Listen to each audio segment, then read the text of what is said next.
Françaises et Français, membres du mouvement des Gilets jaunes et sympathisants. Je m'adresse en particulier aux 63 millions et demi de Français qui ne se déclarent pas sympathisants du mouvement des Gilets jaunes. Depuis 8 semaines, la France vit une crise. Le peuple se divise.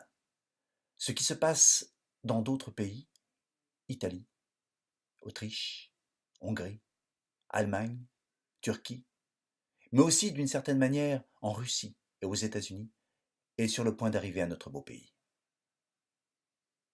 Étonnant qu'en énumérant ces pays, cela me fasse penser à une triste époque, il y a plus de 70 ans de cela.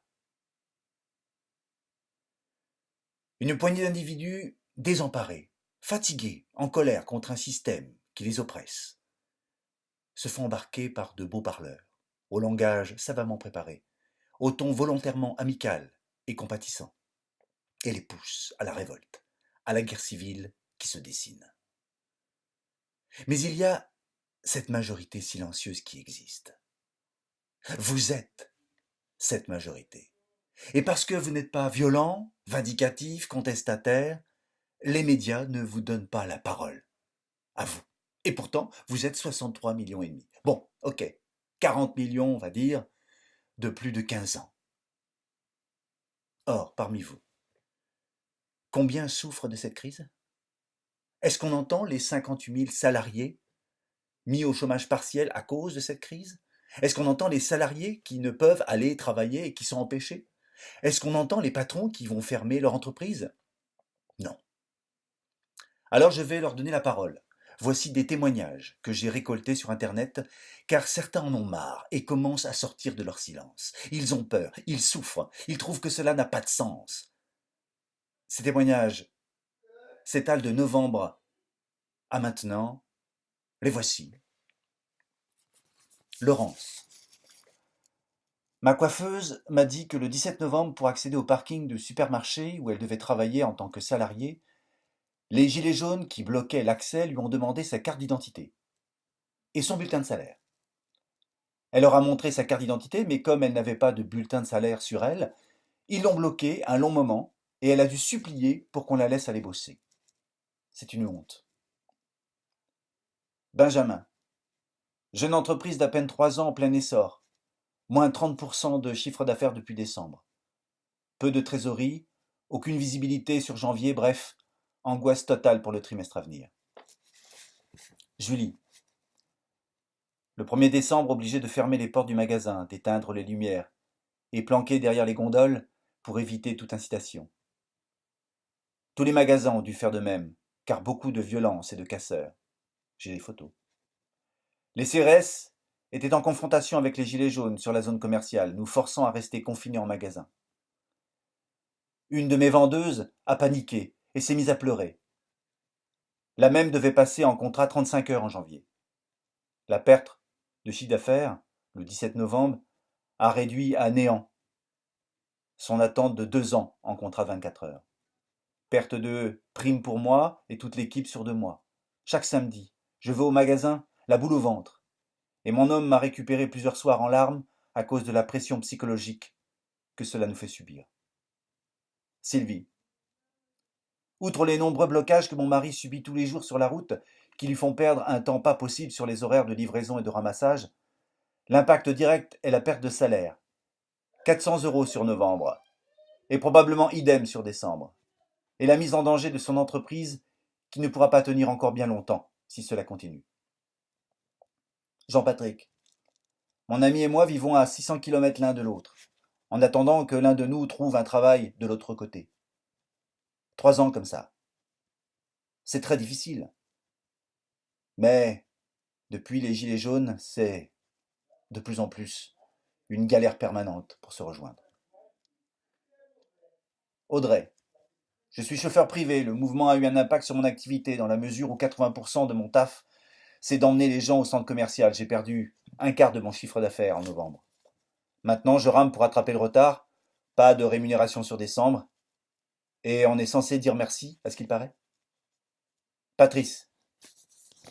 Mon auto-entreprise dans le commerce, Elodie. Des collègues infirmiers libéraux qui ne pouvaient pas se rendre au laboratoire avec leur prise de sang ont détaché quelqu'un pour récupérer des bilans en vélo. Sinon, tout était à jeter. Sympa pour le patient. Madeleine. Je vis dans une commune peu impactée, mais à 15 km, il y a un rond-point occupé, dont une route mène aux eaux de Beauval. Beaucoup de gens ont été gênés, empêchés d'accéder à la station-service proche, et l'autre jour, je suis passé, ils bloquaient et faisaient passer au compte-gouttes. Je ne mets jamais de gilet jaune sur mon pare-brise. Alors comme, quand nous sommes passés, nous avons eu droit aux insultes, connasse, putain, va te faire mettre, etc. Langage châtié, s'il en est. Audrey. Ici, moi zéro. Car pas de boulot en intérim. Mon mari est dans l'alimentaire grande surface. Et on ne sait même pas si on va ouvrir la boîte en février. Donc clairement, je les remercierai jamais étant appelés dommages collatéraux du matin au soir. Alexandre. Moi, les gilets jaunes ont bloqué mon magasin, sauf nous, les employés. Et quand je suis passé sur le rond-point, les gars m'arrêtent et me disent si mon magasin recrutait et s'il pouvait laisser son CV à l'accueil. Françaises et Français, Françaises et Français, membres du mouvement des Gilets jaunes et sympathisants. Je m'adresse en particulier aux 63,5 millions de Français qui ne se déclarent pas sympathisants du mouvement des Gilets jaunes. Depuis 8 semaines, la France vit une crise. Le peuple se divise. Ce qui se passe dans d'autres pays, Italie, Autriche, Hongrie, Allemagne, Turquie, mais aussi d'une certaine manière en Russie et aux États-Unis, est sur le point d'arriver à notre beau pays. Étonnant qu'en énumérant ces pays, cela me fasse penser à une triste époque, il y a plus de 70 ans de cela. Une poignée d'individus désemparés, fatigués, en colère contre un système qui les oppresse, se font embarquer par de beaux parleurs, au langage savamment préparé, au ton volontairement amical et compatissant, et les poussent à la révolte, à la guerre civile qui se dessine. Mais il y a cette majorité silencieuse qui existe. Vous êtes cette majorité. Et parce que vous n'êtes pas violent, vindicatif, contestataire, les médias ne vous donnent pas la parole. À vous. Et pourtant, vous êtes 63,5 millions. Bon, ok, 40 millions, on va dire, de plus de 15 ans. Or, parmi vous, combien souffrent de cette crise? Est-ce qu'on entend les 58 000 salariés mis au chômage partiel à cause de cette crise? Est-ce qu'on entend les salariés qui ne peuvent aller travailler et qui sont empêchés? Est-ce qu'on entend les patrons qui vont fermer leur entreprise? Non. Alors je vais leur donner la parole. Voici des témoignages que j'ai récoltés sur Internet, car certains en ont marre et commencent à sortir de leur silence. Ils ont peur, ils souffrent, ils trouvent que cela n'a pas de sens. Ces témoignages s'étalent de novembre à maintenant. Les voici. Laurence. Ma coiffeuse m'a dit que le 17 novembre, pour accéder au parking du supermarché où elle devait travailler en tant que salariée, les gilets jaunes qui bloquaient l'accès lui ont demandé sa carte d'identité et son bulletin de salaire. Elle leur a montré sa carte d'identité, mais comme elle n'avait pas de bulletin de salaire sur elle, ils l'ont bloquée un long moment et elle a dû supplier pour qu'on la laisse aller bosser. C'est une honte. Benjamin. Jeune entreprise d'à peine 3 ans en plein essor. Moins 30% de chiffre d'affaires depuis décembre. Peu de trésorerie, aucune visibilité sur janvier, bref, angoisse totale. Angoisse totale pour le trimestre à venir. Julie. Le 1er décembre, obligé de fermer les portes du magasin, d'éteindre les lumières, et planqué derrière les gondoles pour éviter toute incitation. Tous les magasins ont dû faire de même, car beaucoup de violence et de casseurs. J'ai des photos. Les CRS étaient en confrontation avec les gilets jaunes sur la zone commerciale, nous forçant à rester confinés en magasin. Une de mes vendeuses a paniqué et s'est mise à pleurer. La même devait passer en contrat 35 heures en janvier. La perte de chiffre d'affaires, le 17 novembre, a réduit à néant son attente de 2 ans en contrat 24 heures. Perte de prime pour moi et toute l'équipe sur 2 mois. Chaque samedi, je vais au magasin, la boule au ventre. Et mon homme m'a récupéré plusieurs soirs en larmes à cause de la pression psychologique que cela nous fait subir. Sylvie.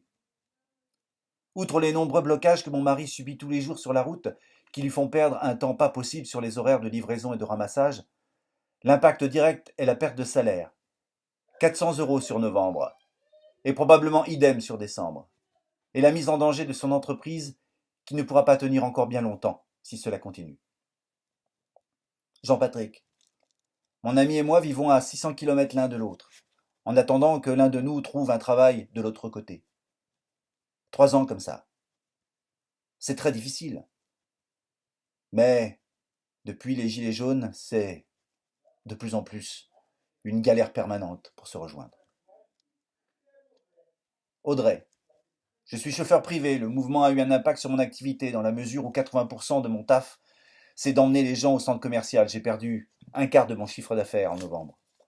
Maintenant, je rame pour rattraper le retard, pas de rémunération sur décembre, et on est censé dire merci, à ce qu'il paraît. Patrice.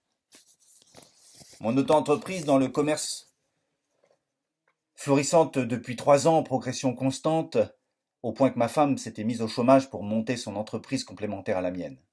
Résultat, ma femme restera au chômage en janvier. Ma boîte a perdu 30% de chiffre d'affaires, donc 30% de salaire en moins,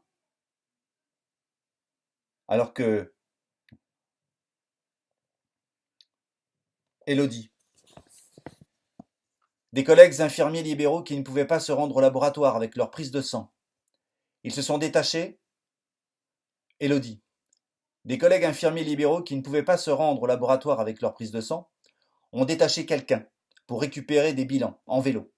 Sinon, tout était à jeter. Sympa pour le patient. Madeleine.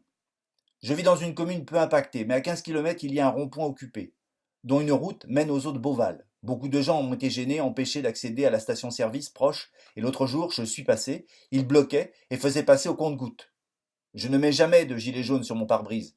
Alors comme, quand nous sommes passés, nous avons eu droit aux insultes, connasse, putain, va te faire mettre, etc. Langage châtié, s'il en est. Audrey. Ici, moi zéro, car pas de boulot en intérim. Mon mari est dans l'alimentaire grande surface.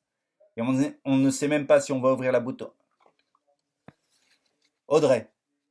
Ici, moi zéro, car pas de boulot en intérim. Mon mari est dans l'alimentaire grande surface. Et on ne sait même pas si on va ouvrir la boîte en février. Donc clairement, je les remercierai jamais étant appelés dommages collatéraux du matin au soir. Alexandre. Moi, les gilets jaunes ont bloqué mon magasin, sauf nous, les employés. Et quand je suis passé sur le rond-point, les gars m'arrêtent et me disent si mon magasin recrutait et s'il pouvait laisser son CV à l'accueil. Valentin. Une fois, il y en a un, il a déclaré la voiture de Valentin.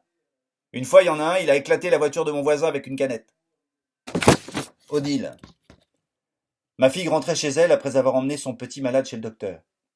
Plus de 30 minutes de bouchon. Puis, arrivé au barrage, klaxonne, crie, les gilets jaunes qui tournent autour de la voiture, etc. Le petit hurle de peur.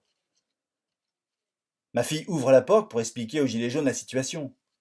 Leur réponse: Oh, ça va, il va pas crever ton gosse. Et pour être sûr qu'elle n'avance pas, ils ont mis un des leurs, de moins de 10 ans, devant sa voiture. Un gendarme est intervenu pour enlever leur gosse et faire passer ma fille. Ça s'est bien terminé pour tout le monde, mais on comprend pourquoi certaines personnes plus fragiles sûrement craquent et accélèrent. Brigitte, je suis arrivé sur un rond-point après avoir beaucoup attendu. Un gilet jaune, apparemment pas à jeun, s'approche de mon véhicule et ne voyant pas de gilet jaune, me dit: On passe pas. Où est le gilet jaune? Je réponds: Dans mon vide-poche, à sa place. Un chapelet d'injures, poufias, salope, vieille pute, etc. Et quelques coups de poing et coups de pied dans ma voiture. Heureusement, un autre gilet jaune, sûrement un peu moins violent ou moins imbibé, est venu me libérer de ce fou furieux. Sandrine, je suis passé en voiture, ils m'ont arrêté car je n'avais pas de gilet jaune. Je leur ai répondu que je n'adhérais pas à leur méthode. Ils ont essayé de me convaincre pendant 15 minutes. Je leur ai parlé de la mise en place du RSA activité qui s'est passé sans blocage et je suis reparti, sans gilet jaune, sur le tableau de bord. Ensuite, je suis retourné sur un rond-point à pied pour leur expliquer les conséquences de leurs actions. Chômage et perte économique. Ils m'ont répondu que c'était le but et qu'ils s'en foutaient des chômeurs supplémentaires. J'ai montré ma main en signe de stop et je suis parti. Bruno, déjà sur ma ville, le samedi de Noël, les gilets jaunes ont bloqué le Auchan. Donc j'imagine qu'il y a eu des heures de service traiteur, fait avec amour, foutu à la benne au soir. Jeter de la bouffe, ça me fait super mal. Confirmation avec un employé de Cora dans la zone commerciale où je travaille. Les gilets jaunes envahissent le supermarché, remplissent des caddies avec des denrées périssables et les laissent à température ambiante une fois leur crise de folie terminée. Tout part à la benne. Et pour revenir sur les services traiteurs, ces personnes pensent que ce sont des sous-employés qui le réalisent. Non, ce sont de vrais artisans, qui le font avec amour dans le respect des demandes de clients. Je ne pense pas qu'il y ait beaucoup de gilets jaunes chez les employés de commerce. Nous, on sait à quel point nos entreprises sont fragiles. Christelle, je suis reconnaissante à la France, car la France m'a sauvé la vie. Il y a 4 ans, j'étais très malade, en arrêt de maladie pendant 9 mois. Pendant toute cette période, tous mes frais médicaux, très nombreux et très coûteux, ont été pris en charge intégralement par la sécurité sociale sans que j'aie eu à avancer le moindre frais. Et en plus, j'ai perçu l'intégralité de mon salaire pendant toute cette période. Je suis secrétaire médical dans un CHU, même pas titulaire à l'époque. Je suis reconnaissante à la France parce que, sans notre formidable système de santé, je ne serais certainement plus là, car le coût des traitements doit s'élever à plusieurs dizaines de milliers d'euros. Et je ne pense pas qu'une banque vous prête de l'argent quand vous risquez de mourir. Je suis consterné de voir ce qu'il se passe dans mon pays depuis 10 jours, consterné de voir à quel point les gilets jaunes ne se rendent pas compte de la chance que nous avons de vivre en France avec toutes les aides sociales, avec la possibilité de se soigner gratuitement, même les plus démunis, de pouvoir faire des études à peu de frais, et consterné qu'ils ne comprennent pas que si on veut maintenir ce système social, unique au monde, eh bien il faut tous contribuer à la solidarité nationale.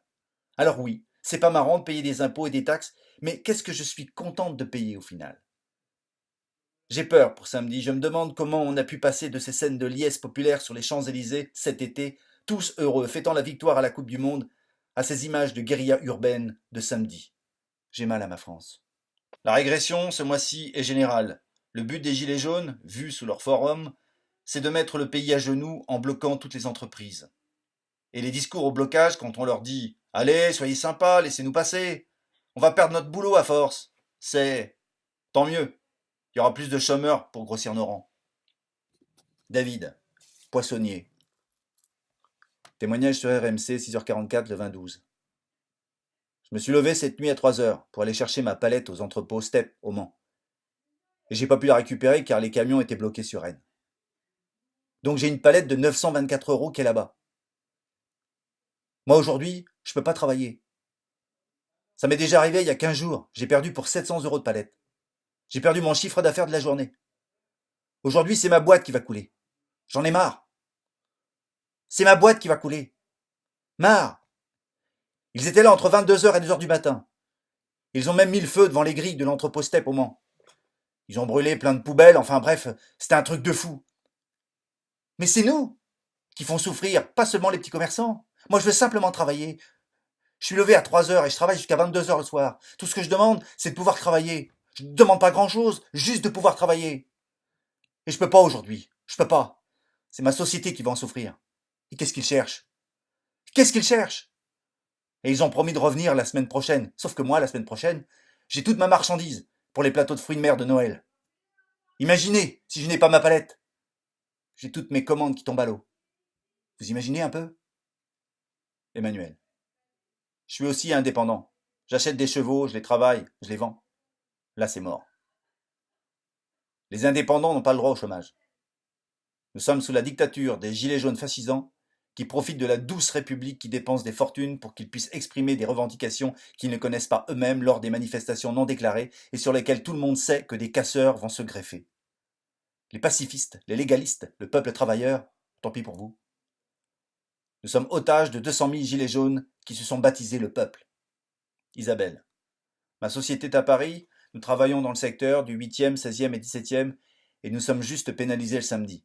Mais c'est le jour où nous faisons des prestations les plus rentables. Et depuis 3 semaines, on ne fait rien le samedi. On a trop peur pour nos salariés. Régine. Je suis en profession libérale, beaucoup d'annulations et de non-prises de rendez-vous en novembre et décembre. Très compliqué, mais on s'accroche. Marielle.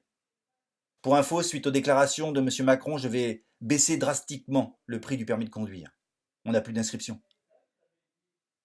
Les auto-écoles ont obtenu un moratoire sans pénalité pour les TVA et autres taxes. Patricia. Je suis un petit artisan tapissier dans le Tarn-et-Garonne. Mon chiffre d'affaires de novembre et très certainement de décembre sera quasi nul.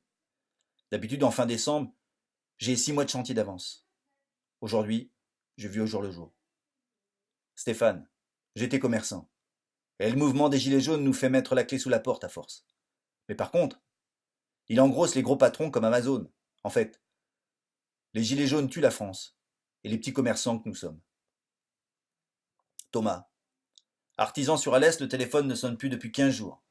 Pour l'instant, planning de janvier vide. Perso, c'est la première fois que je n'ai pas de travaux d'avance. Je suis très inquiet. Je dors très mal. Je vais exploser mon budget pub pour essayer de remédier à ça. Merci les branle-couilles de Gilets jaunes. Eve. J'ai vu 2 clients ce matin. Ma vendeuse est tellement adorable qu'elle m'a proposé de rester chez elle pour ne pas que je la paye à ne rien faire, comme elle dit. Nathalie, j'ai été auto-entrepreneur dans la danse pour travailler avec les écoles lorsque les TAP étaient en place. Suite à la suppression des TAP, cessation d'activité, pas de revenus, je suis en train de me former pour rebondir. C'est tellement plus simple de demander tout à la société. Laura, un gilet jaune a volé une bouteille d'alcool à mon père épicier de proximité. Sa carte ne marchait pas, et il est parti en courant avec la bouteille en disant qu'il était gilet jaune et qu'il avait le droit. Serenity, il y a environ 19 000 salariés au chômage technique malheureusement. Jean, moi aussi artisan dans le 64, chiffre d'affaires en baisse, client frileux. Anaïs, les gilets jaunes ont fait sortir ma petite sœur de la voiture et l'ont obligée à mettre un gilet jaune sur elle. C'est honteux et dégueulasse, ça me donne envie de vomir. Benjamin, ce matin, c'était branle-bas de combat. Mail banque, comptable, pour acompte TVA dans 10 jours, et cet après-midi, RSI pour moduler le rappel de cotisation de décembre. Téléphone aux fournisseurs pour moduler échéance de janvier à l'avance. Baisse du chiffre d'affaires de 30% pour une entreprise toute jeune de 2 ans et demi, donc sans une grosse trésor. Mais on garde la foi, boucher les trous pour éviter des copés. Oli. Ma femme s'est fait traiter de salope et de sale pute, parce qu'elle ne voulait pas klaxonner. Une de mes clientes de 62 ans s'est fait raqueter de 10 € sous la pression, parce que sa voiture était neuve et qu'elle a eu peur de se la faire casser. Les gilets jaunes véhiculent la peur et la violence. Dans quel pays vivons-nous? Mathilde, ils ont essayé de taxer ma collègue de 2 € pour qu'elle passe le rond-point. Elle ne s'est pas laissée faire, leur a dit « Alors, vous êtes contre les taxes, mais vous allez taxer les autres? Bravo !» On lui a répondu, et c'était des femmes. « Tu n'as qu'à mettre ton gilet jaune sur le tableau de bord, connasse !» Elles ont craché sur la voiture et des coups de pied. Ma collègue avait sa fille dans la voiture qui pleurait car elle avait peur. Du coup, elle s'est mise dans une colère monstre et ils ont fini par la laisser passer. C'est inadmissible. Mais ça, bien sûr, personne n'en parle. Je pense que les médias leur donnent beaucoup trop d'importance. Si rien n'était filmé, rendu public, le mouvement s'arrêtait aussi vite. Ils crachent sur BFM, mais ils sont bien contents que les chaînes d'infos diffusent leurs actes ridicules. Virginie, je comprends les personnes qui ont peur. Il y a une semaine ou deux, je me rendais sur une zone commerciale, il y avait une petite dame avec son petit caddie qui traversait, et je ne sais vraiment pas pourquoi, elle se fait insulter copieusement. Moi, forcément, je m'arrête, je demande à la personne si elle veut que je la dépose, et elle m'a dit non. Je vais juste en face. Par contre, moi, je me suis pas gêné pour aller voir les gendarmes et pour leur relater les faits. Non mais, on va pas se laisser faire par des décérébrés en jaune. Elle, moi aussi, je me suis fait traiter de sale riche parce que je ne voulais pas prendre le flyer qu'un gilet jaune me tendait par la fenêtre pendant que j'attendais, bloqué dans un rond-point. Sauf que je gagne le SMIC. Et j'étais dans ma vieille 308 qui n'a même pas de chauffage. Brigitte. Traité de sale vieille, de poufiasse, salope, et j'en passe. Et des coups de poing sur ma voiture parce que je n'ai pas le gilet jaune et que j'ai refusé de le mettre. Fabienne. Lors d'un face-à-face, sur un rond-point, comme je ne cédais pas, un jaune m'a dit « Va sucer ton Macron !» Et comme il disait que Macron voulait tous les enculer, je lui ai répondu avec le sourire que je préférais commencer avant que ça leur arrive. Pascal. Exact, à l'entrée d'un rond-point, j'ai eu le droit à « Connasse, t'as pas de gilet jaune, tu passes pas !» Puis en regardant ma voiture, « Sale pute de bourgeoise, t'as pas honte ?» Voilà, voilà. Je précise que j'ai un gros 4x4 pour les animaux. Ce char a plus de 15 ans, mais tout nickel, il paraît neuf. Lol. Diane. À un rond-point où il y avait des gilets jaunes en train de demander des sous pour aller faire des courses en face, mon conjoint, alors passager, m'a dit d'ouvrir ma fenêtre et de donner, une fois la hauteur de la dame, j'ai ouvert la portière. Il me demande pourquoi. Bah, je te donne, toi. Ça devrait leur suffire.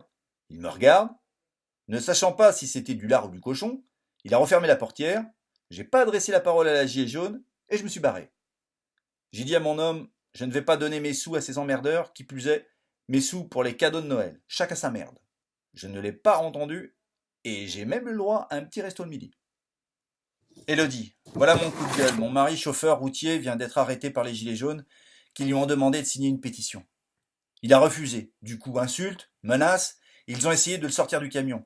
L'ont menacé de mort. J'ai dû appeler les forces de l'ordre car il a réussi à me téléphoner. Une honte, une vraie honte. Maintenant, je suis dans l'angoisse d'avoir de ces nouvelles. Elle est où la liberté de vouloir ou non signer la pétition? Elle est où la liberté de circuler? Et surtout, celle de pouvoir travailler sans avoir la crainte de te faire frapper ou insulter. Il y en a marre. Maya. Les gilets jaunes, les gilets jaunes. Hier soir, j'ai pas réussi à trouver le sommeil. Et pour cause. Hier, en début d'après-midi, en voulant rentrer chez moi avec mon mari et mes 3 enfants, on s'est fait bloquer au rond-point par des gilets jaunes.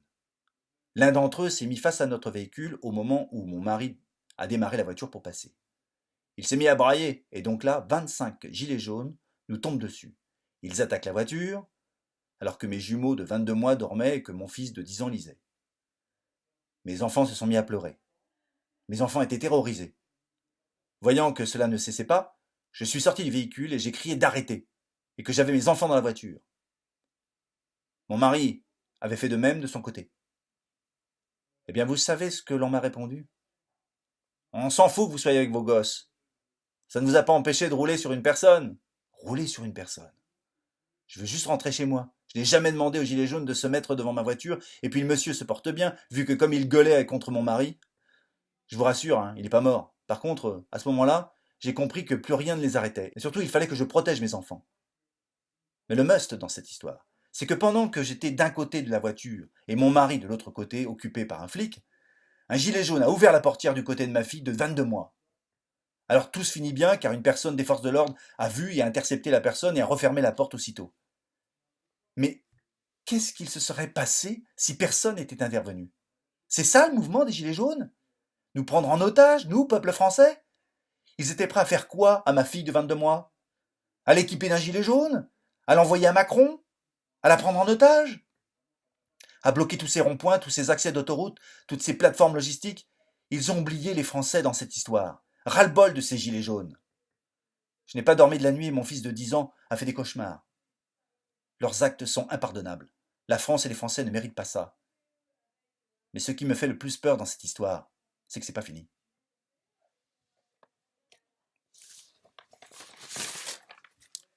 Voilà quelques témoignages de Français et de Françaises.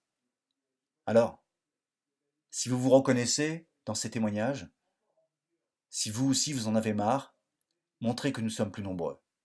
Et rejoignez-nous le 27 janvier à Paris, à 14 heures. Merci.